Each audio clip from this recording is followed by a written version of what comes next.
Assalamualaikum warahmatullahi wabarakatuh.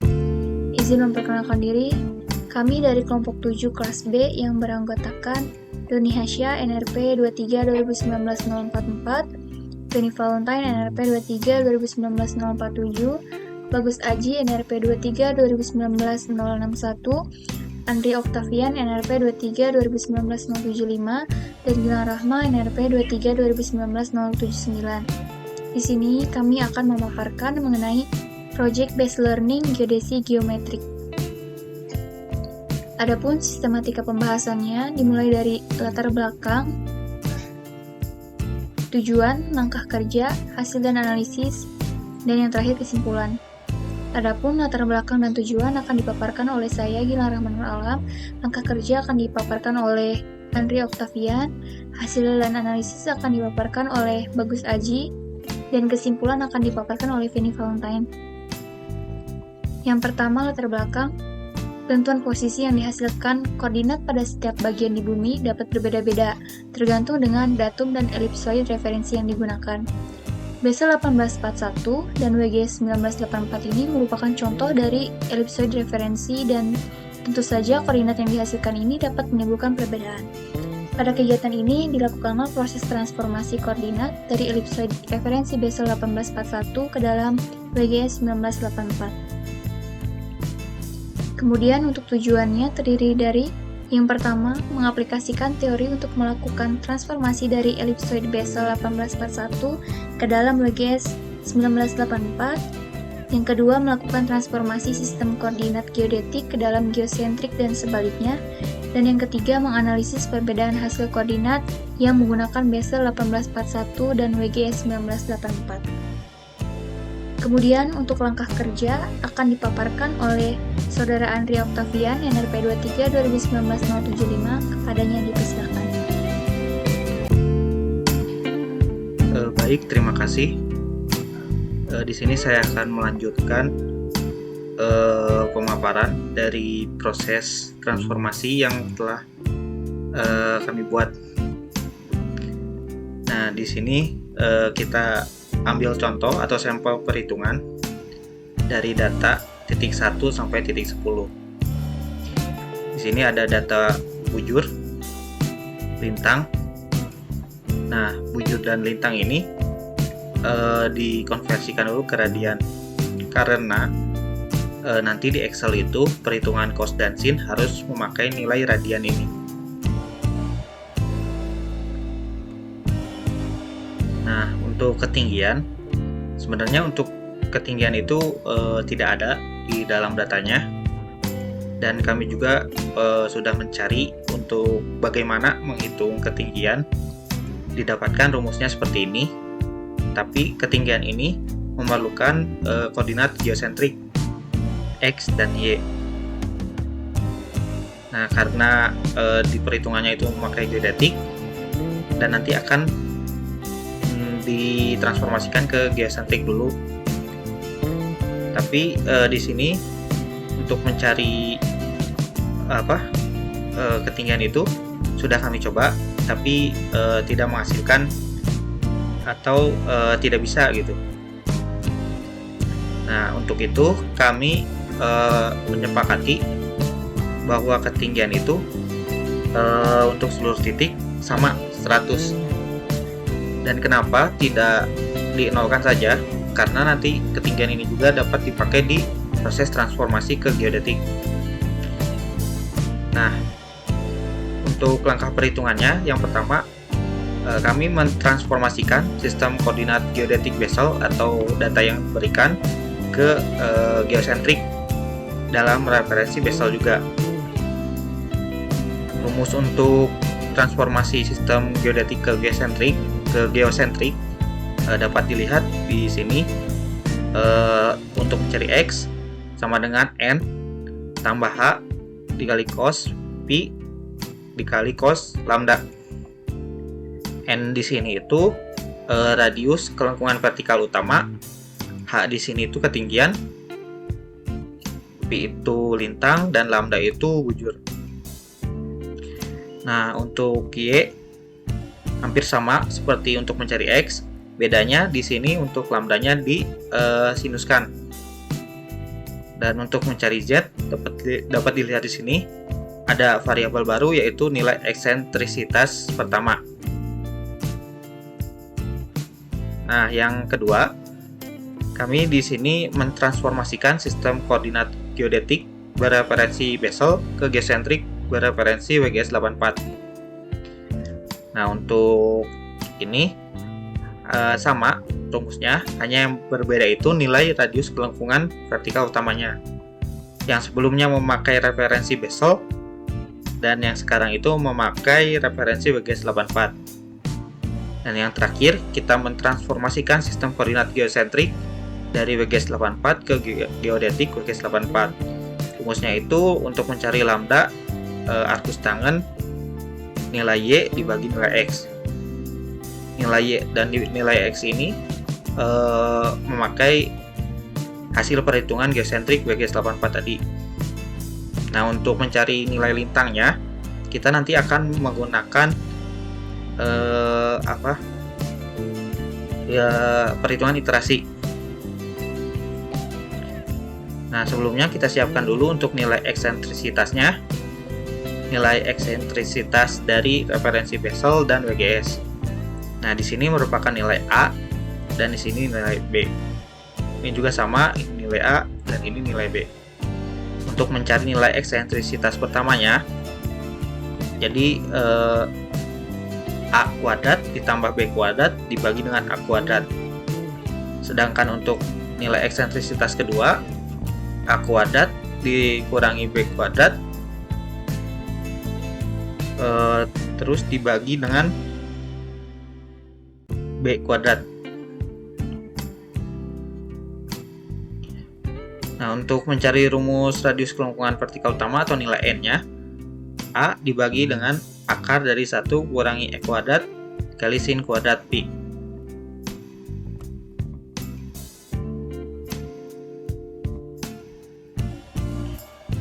Nah, ini merupakan contoh perhitungan dari transformasi sistem koordinat geodetik Bessel ke geosentrik Bessel. Ini merupakan rumusnya seperti yang tadi telah dijelaskan. Untuk N di sini itu memakai referensi Bessel.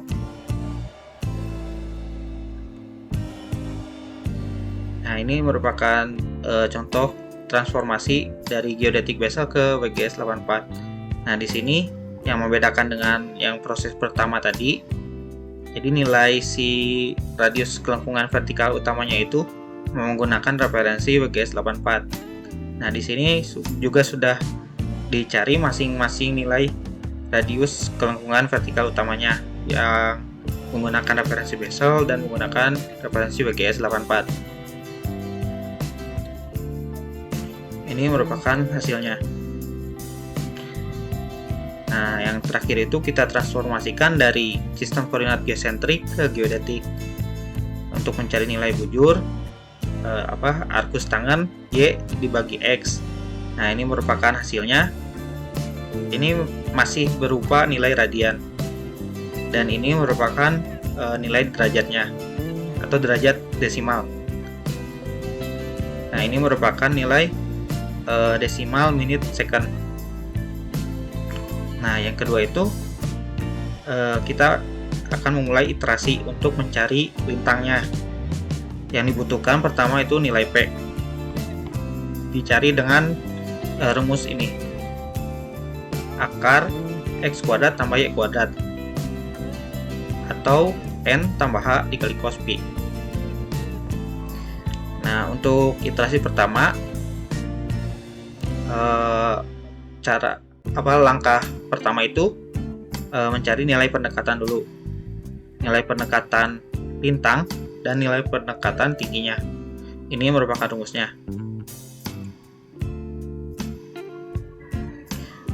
Nah, Z itu Z yang pertama atau Z yang telah ditetapkan tadi, yaitu nilai 100.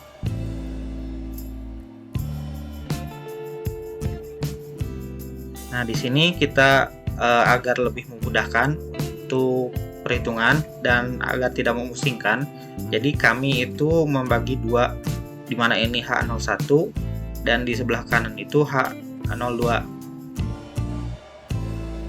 H01 itu akar dari P kuadrat ditambah dengan Z kuadrat. P ini nilai yang telah dicari sebelumnya, dan untuk Z itu ketinggian dari geosentrik.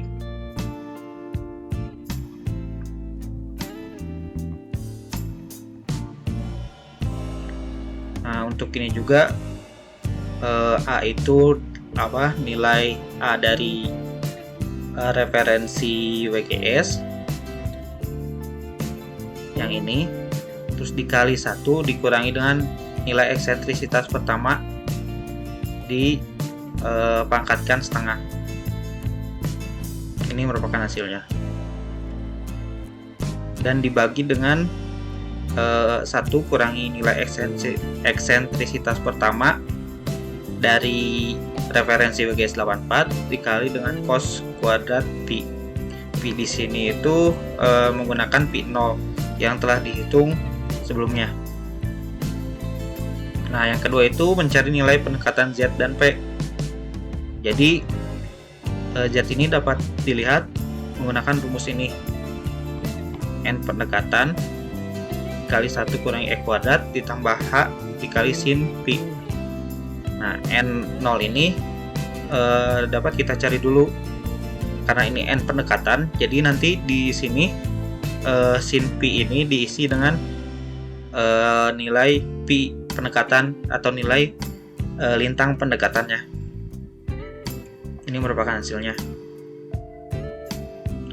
Nah, yang ketiga itu mencari selisih ketinggian atau delta Z, dimana caranya itu Z awal atau Z yang dari data yang diberikan dikurangi dengan Z pendekatan.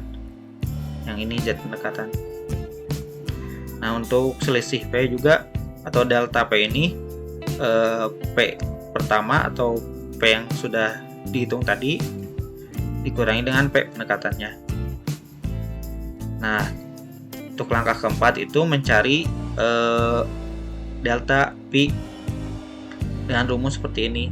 Di sini ada variabel baru yaitu M atau radius kelengkungan meridian, dapat dicari dengan rumus ini.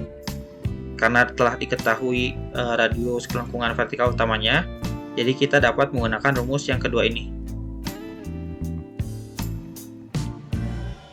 Ini merupakan hasilnya.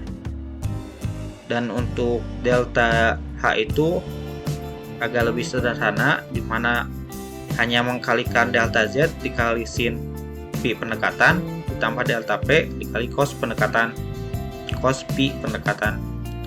Nah, untuk langkah kelimanya itu mencari nilai dari Pi, dan hanya Pi itu nilai pendekatan ditambah dengan maaf, untuk delta di sini bukan selisih tapi koreksi. Jadi nilai Pi pendekatan ditambah koreksinya. Ini merupakan hasilnya dalam bentuk radian. Untuk hanya juga sama, nilai pendekatan ditambah dengan koreksi ketinggiannya. Nah, di sini dicek dulu persyaratannya. Di sini kami menggunakan nilai epsilon untuk keduanya itu 10 pangkat min 6. Cara mengeceknya nanti nilai Pi dikurangi Pi pendekatan harus lebih kecil dari nilai epsilon. Jika masih lebih besar, berarti harus dilakukan iterasi lagi. Tapi jika telah memenuhi, tidak usah dilanjutkan untuk iterasi berikutnya. Tetapi jika ingin lebih presisi, maka bisa dihitung lagi iterasi selanjutnya.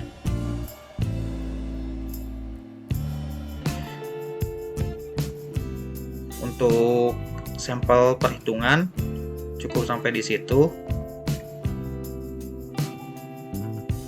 Nah, ini merupakan hasil dari perhitungan.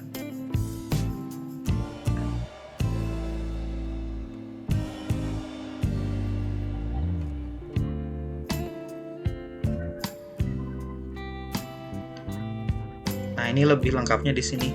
Dari titik 1 sampai ke titik 50.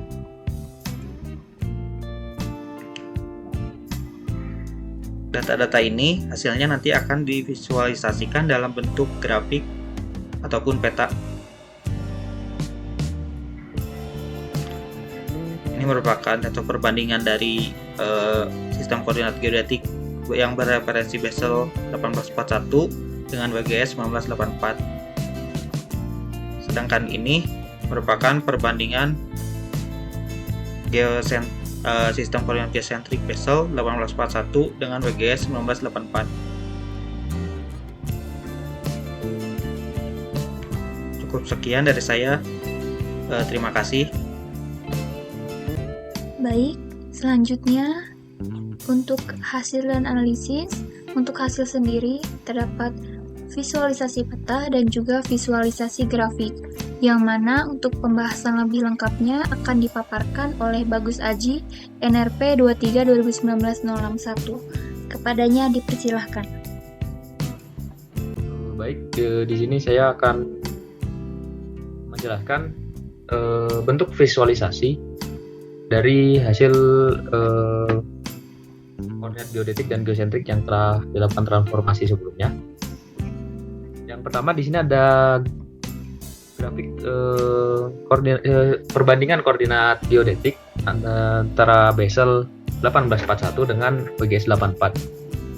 Di mana terlihat jelas bahwa yang di atas ini garis yang disimbolkan dengan warna biru dengan warna oranye itu merupakan koordinat geodetik dari Basel 1841, dan yang di bawah itu adalah nilai dari koordinat geodetik WGS 84.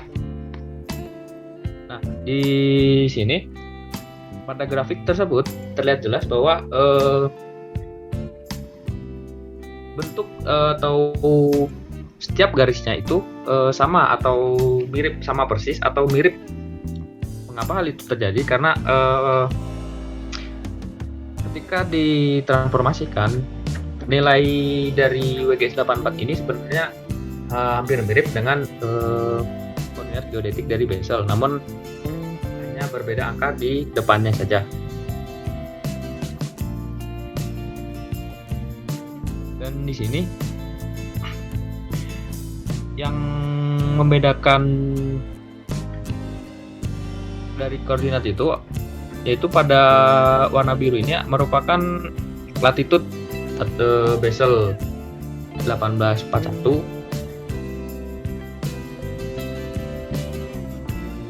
atau bisa dibilang koordinat geodetik bujur, dan yang oranye itu merupakan longitude, yaitu koordinat lintang dari WGS 84 Basel 1841. Kemudian yang di bawah itu garis yang disimbolkan dengan warna merah itu menunjukkan bujur dari WGS 84, dan yang kuning tersebut menunjukkan lintang dari WGS 84. Di situ kita bisa lihat salah satu nilai dari koordinat geodetik, misalkan di WGS di Basel 1841 itu ada nilai dari lintangnya. Bisa dilihat di situ ada nilai dari lintang Basel 1841. Nah, inilah hasil visualisasi perbandingan koordinat geodetik antara Basel 1841 dengan WGS 84. Selanjutnya kita akan beralih ke koordinat geosentrik. Nah, di sini ada koordinat geosentrik dari Basel 1841 dan WGS 84. Jadi di sini bisa dilihat bahwa di sini ada 6 garis yang disimbolkan dengan warna-warna yang berbeda. Nah, 6 garis tersebut merupakan nilai dari koordinat geosentrik antara Basel 1841 dan WGS 84. Yang pertama itu ada warna ungu, itu adalah koordinat geosentrik X dari Basel 1841. Kemudian naik lagi kita lihat ke garis kuning. Nah, garis kuning itu merupakan nilai koordinat geosentrik X pada WGS 84. Kemudian kita naik lagi, itu ada garis warna hijau. Nah, garis warna hijau ini merupakan nilai ketinggian Z atau Z dari Basel 1841. Sebenarnya untuk ketinggian ini merupakan ketinggian yang dipermisalkan, karena sebelumnya kita dalam melakukan transformasinya kita menggunakan ketinggian 100, atau kita dari kita sendiri menetapkannya ketinggiannya yaitu 100. Sama halnya dengan koordinat Basel dan WGS 84 ya. Jadi ketinggiannya kita gunakan 100, nilai 100. Sehingga ketika ditransformasikan nilai ketinggiannya akan muncul pada grafik tersebut. Kemudian kita naik lagi ke warna yang garis yang disimbolkan dengan warna oranye, itu adalah nilai koordinat geosentrik Y pada Basel 1841. Kemudian itu warna merah, garis yang disimbolkan warna merah itu nilai ketinggian dari WGS 84 itu tadi. Dan yang terakhir pada garis biru itu adalah nilai koordinat geosentrik Y pada WGS 84. Di sini ketika kita melihat bentuk dari grafiknya itu sendiri, itu menunjukkan nilai-nilai yang berbeda, karena koordinat yang kita transformasikan itu nilainya memang cukup berbeda. Namun ketika hasil transformasi geodetik yang sebelumnya itu kita jumlahkan dengan 180 derajat, itu nilai hasil dari koordinatnya itu akan sama dengan Basel 1841. Selanjutnya kita akan beralih ke petanya, hasil visualisasi petanya. Nah, di sini terlihat yang pertama ini adalah koordinat geodetik datum Basel 1841 atau data awal yang kita dapatkan sebelumnya. Di sini terlihat jelas bahwa titik-titik yang ada itu berada di wilayah Indonesia atau berada di wilayah Asia Tenggara. Ketika setelah dilakukan transformasi koordinat geodetik dari WGS 84 dari datum 1841 ke WGS 84, di sini lokasinya berubah. Jadi posisi titik koordinat yang sebelumnya ada pada datum Basel 1841, ketika ditransformasikan ke datum WGS 84 itu lokasinya berubah. Kemudian ketika koordinat geodetik itu kita berikan kita tambah dengan 180 derajat, itu kita bisa ke lokasinya akan sama seperti yang awal tadi, seperti yang datum Basel 1841 ini. Mari kita melihat pembuktiannya.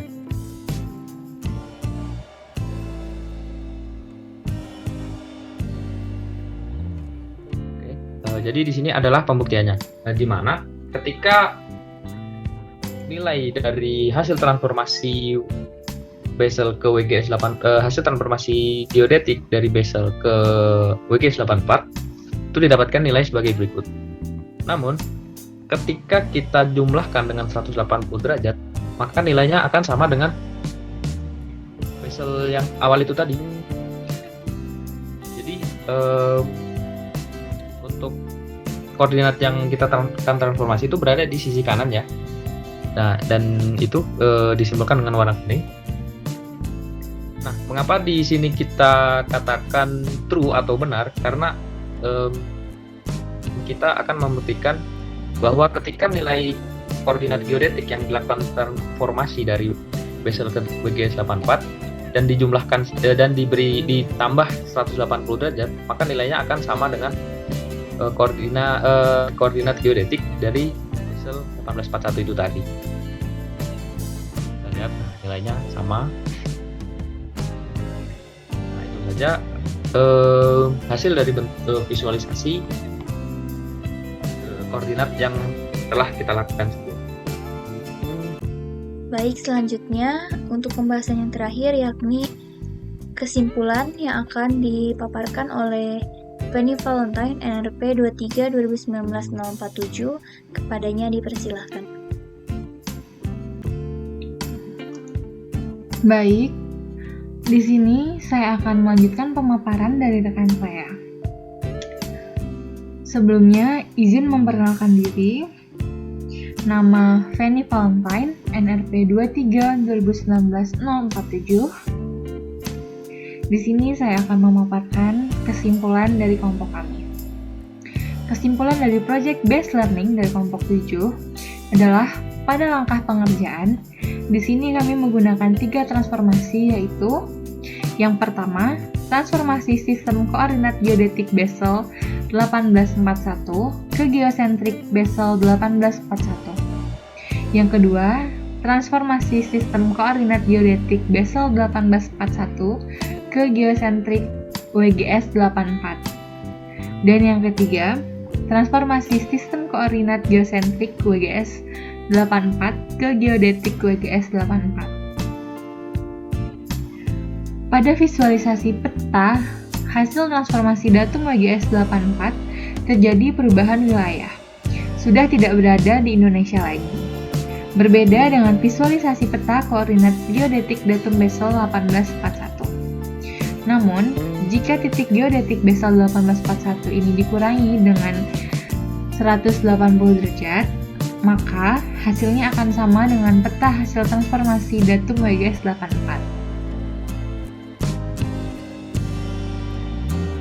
Sekian dari presentasi kelompok 7. Mohon maaf jika masih ada kekurangan dan kesalahan. Wassalamualaikum warahmatullahi wabarakatuh.